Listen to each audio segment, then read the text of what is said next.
NSE Producciones presenta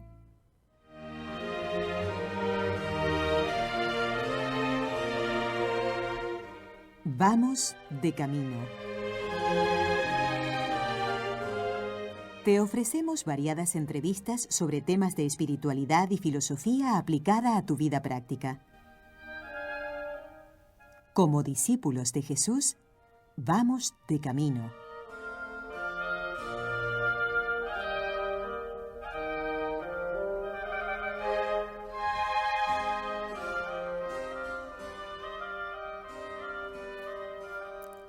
Es muy habitual entre las personas comentar que el tiempo pasa rápido, que es verdad, nos vamos a encontrar con el momento de la muerte, pero quizás no reflexionamos del todo en por qué es tan importante el momento en que se acaba el tiempo y comienza la eternidad. Es decir, el momento de la muerte. ¿Qué efecto hace sobre nuestra vida? ¿Qué cambia? Tenemos los católicos, todos los cristianos, la firme esperanza de que nuestra alma no muere. Incluso decimos en el credo, creo en la resurrección de la carne. Pero tenemos claro que nuestra alma debe tomar una decisión firme y consecuente para alcanzar el cielo antes del momento de la muerte y no dejarlo para ese momento. Hoy queríamos hablar de este tema no solo en un sentido moral, piadoso, sino filosófico, tal como lo hace el gran maestro Santo Tomás de Aquino. Él se interroga también sobre esto y hoy nos acompaña el profesor Abel Miró y Comas desde la Universidad de Barcelona y Universidad Internacional de Cataluña, donde él es profesor de filosofía. Y de verdad, con un cordialísimo saludo, le damos las gracias por acompañarnos. Muchísimas gracias, hermana, y muchísimas gracias a los oyentes para escucharnos. Usted ha realizado un trabajo precisamente sobre el purgatorio en Santo Tomás de Aquino. Pues trayendo a nuestra vista unos aspectos del purgatorio que nos sorprenderían y los vamos a ir viendo poquito a poco. Repito que existe como un tabú sobre esto y no se reflexiona ni se habla bastante del tema. Profesor Miró, en el momento en que uno muere, o sea, ¿qué nos dice la filosofía? ¿Qué nos dice la razón incluso? Más allá de la muerte, yo puedo cambiar de decisión. Es decir, si yo, por ejemplo, he sido una persona totalmente indiferente a la religión y pienso, después de la muerte ya me arrepentiré y ya cuando vea la verdad, pues ya me voy a decidir por el Señor, ¿no? Si es que existe, entonces ya lo veré y ya me decidiré por Él. Pero entre tanto, nada. ¿Es lógico Bien, este razonamiento? A ver, ¿cómo funciona la cosa? como me gustaría exponer a lo largo de esta conversación de hoy, esto que usted ha planteado, pues no sería precisamente la tesis de Tomás de Aquino. Bajo el punto de vista de Santo Tomás, sería un error filosófico.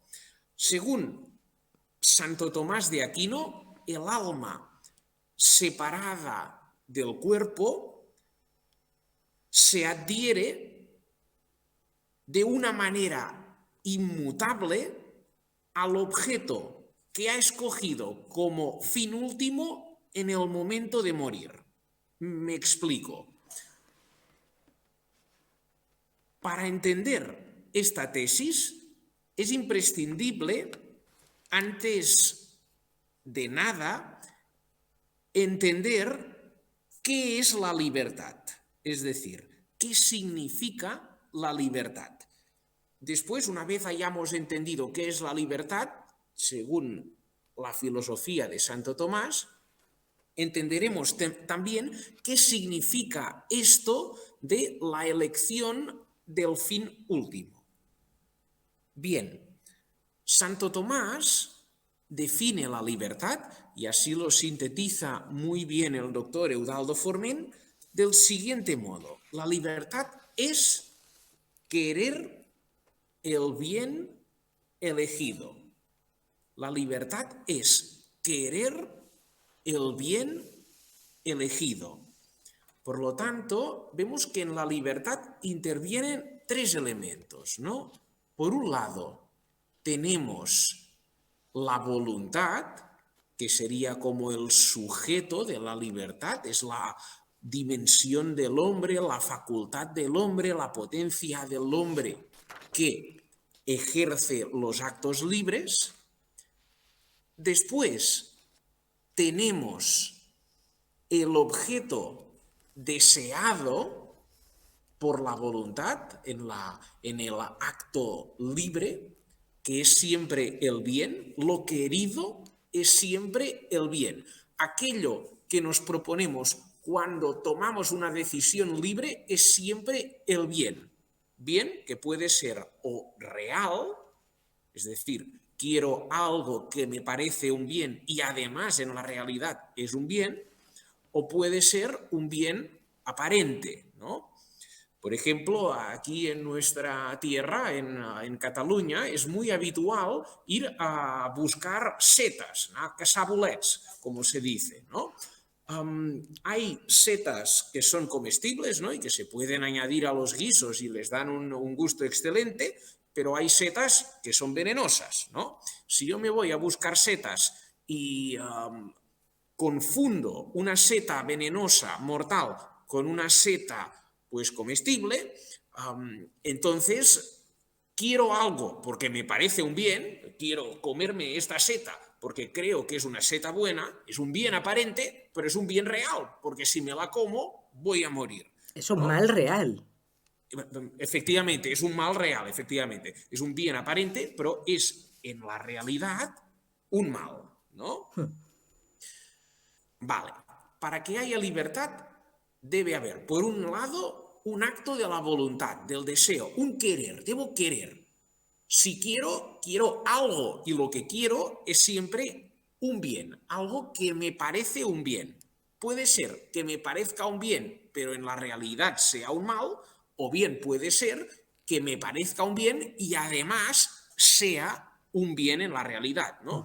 Como si me siento atraído por una seta que me parece buena y en la realidad es buena, ¿no? Sí. Y el último elemento que interviene en la libertad sería la elección. La elección consiste en la capacidad que tiene el deseo de aceptar o rechazar un determinado objeto. Esto sería la elección. Es mi capacidad de decir sí o no ante un determinado objeto. Para que haya libertad deben haber estos tres elementos. Querer, es decir, si no tuviéramos capacidad de desear, de querer, no seríamos libres. Es necesario que haya un deseo, un querer dirigido a un fin, a un bien, y además es necesario que haya elección. Santo Tomás dice que este deseo del bien, que forma parte de la libertad, no es algo que hayamos elegido libremente. Es decir, yo no elijo querer el bien. El hecho que lo que me atraiga sea el bien no es algo que he elegido. Esto es algo que me viene dado. Claro. Me viene dado de fábrica, ¿no? De naturaleza. Soy hecho así, ¿no? Es decir, soy una criatura que tiene una naturaleza determinada y esta naturaleza determinada hace que me sienta inclinado al bien. ¿A todo bien? Al bien. Tengo un deseo de bien. Sí. Y esto, digamos, los hombres más distintos del mundo, es decir, desde tanto Al Capone como la Madre Teresa de Calcuta, sienten este instinto del bien. Es decir, todo hombre, por depravado que sea, o por santo que sea, tiene un instinto, un deseo instintivo del bien. Y esto es algo que incluso los más relativistas deben admitir. No nos pondremos de acuerdo quizás a la hora de particularizar este bien, pero en que aquello que nos atrae es el bien, esto es algo que debe admitirlo todo el mundo, porque forma parte de nuestro modo de ser. Es decir, todo aquel que sea sincero al mirarse a sí mismo verá que siente una atracción por el bien. O por lo Hay menos un considera que eso que le atrae es un bien en ese momento para él. Exacto. Digamos que antes de toda elección, antes de elegir esto o aquello, ya está actuando en mí un deseo del bien que no he elegido. Ya. Es decir, si no fuera inclinado naturalmente al bien, no podría elegir nada, porque lo que elijo es precisamente aquello que me parece un bien. Santo Tomás nos dice que en todo hombre hay un deseo general, indeterminado, vago, del fin último. Todo hombre desea el bien en general, y el bien en general podemos llamarlo su felicidad, ¿no? Todo hombre instintivamente desea ser feliz. Y esto no es el resultado de una elección, es decir, no elegimos querer ser felices, sino que esto es algo con lo que nos encontramos porque somos así, no porque lo hayamos elegido, no es algo que nos viene dado por naturaleza. Lo primero que elijo, la primera elección, es lo que Santo Tomás llama el fin último particular. Tenemos un fin último general, que sería este deseo indeterminado, universal del bien, que esto está inscrito en la naturaleza humana, y después tengo una elección, y esto sí que es una elección, es la primera elección de todo hombre, que es el concretar este deseo indeterminado de bien. Por ejemplo, la Madre Teresa de Calcuta, que ahora ha sido reconocida por la Iglesia como santa, pues puso su fin último particular en ayudar a los más desfavorecidos de la India, ¿no? Al Capone puso su fin último particular en acumular cantidades masivas de dinero, ¿no? Es decir, los dos comparten un mismo fin último general, que es el deseo de bien, porque esto está inscrito en su Ya. naturaleza. Ambos pertenecen a la especie humana. Sin embargo, cada uno de ellos particularizó este deseo general universal de un modo distinto. Y esto fue la elección Sí. de su fin último particular. Ujú.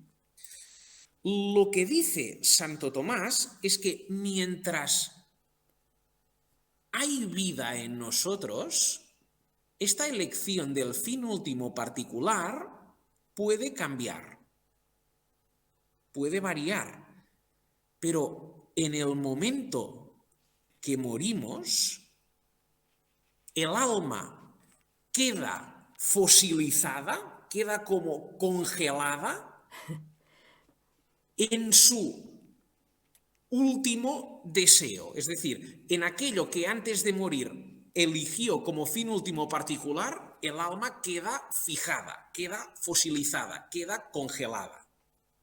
Sí. Cuando dice congelada, para entendernos, ¿se refiere usted a que ya eso no podrá cambiar? Es decir, es una decisión que es la última que toma antes de morir. Es decir, después de la última decisión en vida, ya no podrá tomar más decisiones. ¿Es correcto esto? Exacto. El padre Antonio Royo Marín, esta expresión de que queda fosilizada, petrificada, congelada, la tomé del padre Antonio Royo Marín, Sí, que tiene un libro muy bueno sobre esta cuestión que se llama Teología de la Salvación. sí. Pues el padre Antonio Royo Marín dice que el alma humana después de la muerte, queda como fosilizada, petrificada, en el fin que en el momento de morir había elegido como último. Es decir, aquello que deseó en el momento de morir como fin último particular, el alma quedará fijada por toda la eternidad.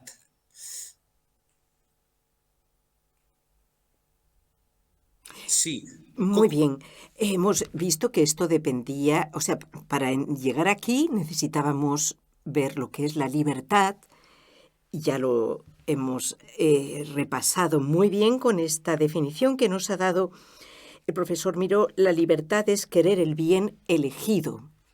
Pero nos ha explicado también que es que estamos de tal modo hechos para el bien que todos lo llevamos inscrito en nuestro ser, el desear el bien. Ahora, puede ocurrir que estemos equivocados en el bien que elegimos. El ejemplo de las setas es particular, pero es muy claro. Es muy claro porque la seta me puede engañar. El problema es que a veces, profesor Miró, elegimos un bien menor sabiendo que es un bien menor. Pregunto, una persona que conoce la doctrina católica y sabe que, pues que amar a Dios es lo que nos hace ser mejores, es lo que nos hace alcanzar nuestro bien máximo y también la vida eterna. Y sin embargo, decide, yo pregunto, toma la decisión de amar un pecado concreto, una ofensa concreta, pero consciente de que es una seta venenosa. O sea, sabe que eso le va a llevar al infierno. Sin embargo, lo elige. Esto no es por equivocación, sino que lo hace conscientemente. Esto existe, se da, ¿no es verdad? Efectivamente, el padre Antonio Royo Marín señala, ¿no?, esto que comenta la hermana Carmen. El padre Royo Marín nos dice que la última elección deliberada de nuestra alma debe escoger fundamentalmente entre dos objetos supremos. Hay dos modos últimos de particularizar este deseo general del bien. Hay dos posibles grandes objetos a elegir, que son o yo o Dios.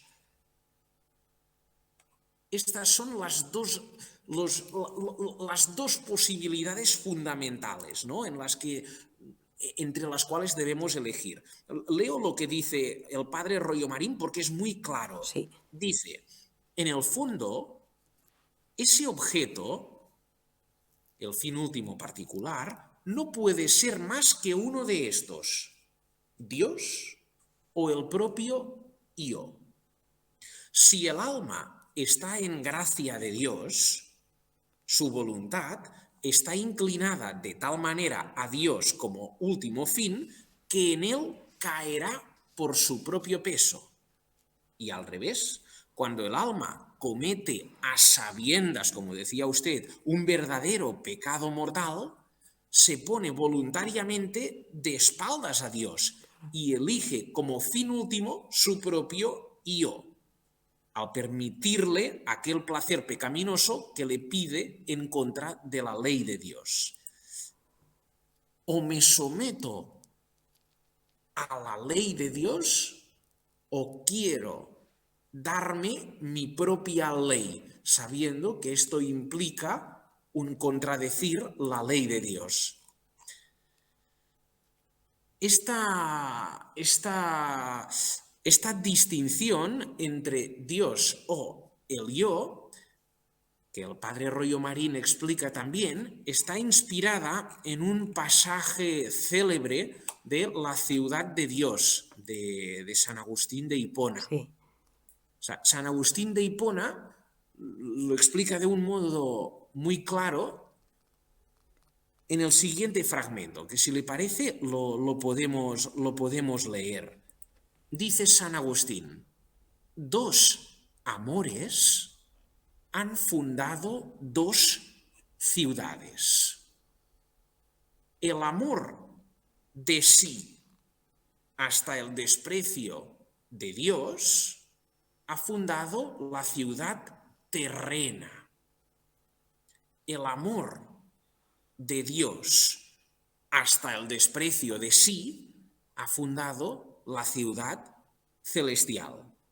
Es decir, la cuestión es, en el momento de morir, el hombre elige la ciudad en la que va a residir por toda la eternidad. Es decir, el hombre va a vivir donde ha deseado vivir. Claro. Y tiene dos opciones, o Jerusalén o Babilonia. No hay otro término, o el yo o Dios. Es curioso porque en realidad el mayor bien de ese yo, si me amo bien, es Dios. Correcto, correcto. Entonces es un defecto de visión, ¿o qué? Claro, este es el gran problema, ¿no? ¿Por qué elegimos el mal si estamos hechos para el bien, ¿no? Esto daría para otro programa, ¿no? Otro día sí podemos hablar sobre el misterio del mal, ¿no? Que es uno de los grandes interrogantes de la historia de la filosofía que también atraviesa nuestra vida individual, ¿no? Sí. Por cierto, y que tiene todo que ver con el don de la libertad, Correcto, que es correcto. lo que da a nuestra vida humana esta gran diferencia, pues, por ejemplo, con los animales, y no está de más recordarlo en nuestros días. Pero usted nos hemos ido muy bien, muy ordenadamente, paso a paso, como se debe, y hemos visto que una vez, voy a repetir la tesis, el alma separada del cuerpo se adhiere, o sea, en el momento de morir, se adhiere de manera tan inmutable al objeto escogido como último fin en el momento de morir, que no puede ni querrá jamás revocar su elección. Es, como usted ha dicho, a donde estaba inclinado el árbol, para allá cae. Efectivamente, efectivamente. Esto lo sintetiza perfectamente esta imagen tomada de las escrituras, ¿no? Si un árbol cae al sur o al norte, esta es su última elección libre, su última elección, digámoslo exactamente. Esto sería la última elección del fin último particular. Si un árbol cae al sur o al norte, permanece inmóvil en el lugar en el que ha caído, ¿no? Esto lo dice el eclesiástico. Entonces, claro, todo depende de dónde me he ido inclinando durante la vida, pero salvaguardando siempre lo que nos ha dicho el profesor Abel Miró, muy importante, porque nuestra Santa Fe está basada también en las virtudes como teologales, como es la esperanza, y aunque yo haya podido vivir toda mi existencia hacia un lado, hacia una mala elección, se dan casos, y siempre se podrán dar, en que antes de morir una gracia extraordinaria hace que ese árbol inesperadamente vira hacia el otro lado. Claro, es muy arriesgado pensar que lo voy a dejar. No me gusta pensar en ese tema. Voy a dejar que al final mi árbol se decida por el bien, pero ahora no voy a hacer nada por ello. ¿Qué nos diría usted ya un poco en plan de conclusión? Sí, no, esto es como si uno está resfriado, ¿no? Si uno está resfriado tiene dos opciones, ¿no? O se mete en la cama, se cuida, toma cosas calientes, se toma infusiones, vigila, o bien sale por la calle sin abrigarse, sin vigilar. Podría darse el caso que este último, el que no vigila nada, se curara. Puede ocurrir, puede ocurrir. La naturaleza tiene estas cosas, pero yo por si acaso me pondría en la cama y me tomaría lo que me ha recetado el médico. Entendido. Sentido común. Estamos hechos de una forma tan razonable y tan sencilla. Esto es lo maravilloso de estudiar a Santo Tomás. Todo él es luz, es claridad, es casi iba a decir evidencia. Pero claro, es lo que pasa cuando uno estudia autores llenos de fe, llenos de luz.